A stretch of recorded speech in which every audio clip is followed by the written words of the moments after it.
யாரோ ஒருத்தங்களுக்காக ஏன் இவ்வளோ இறங்கி போறீங்க? அவங்க யாரு? அவங்க எங்கிருந்து வந்தாங்க? அவங்க எப்படி உங்களுக்கு தெரியும்?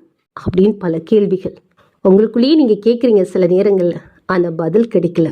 ஏன்னா நீங்க அவங்கள அவ்வளோ அதிகமா நேசிக்கிறீங்க. அவங்கள விட்டா உங்களுக்கு வேற யாரும் இல்லை அப்படின்னு நினைக்கிறீங்க. ஆனா அவங்களுக்கு அப்படி இல்லையே. அவங்களுக்கு வேற உலகம் இருக்கு. அவங்களுக்கு நிறைய சொந்த பந்தங்கள் இருக்கு. அவங்களுக்கு நீங்க முக்கியம் இல்லை. நீங்க தான் அப்படி பெருசா நினைச்சுக்கிறீங்க.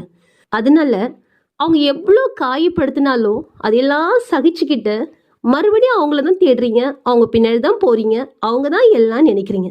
இது எந்த விதத்துல நியாயம்னு எனக்கு புரியலைங்க. இப்படியே நீங்க இருந்தீங்கன்னா கடைசியில உங்களை மனநோயாளியே ஆக்கிட்டு அவங்க போயிடுவாங்க. அப்புறம் உங்களை யார் பார்த்துக்கிறது? அனுபவத்தின் வழியாய் உங்களுடன். நன்றி.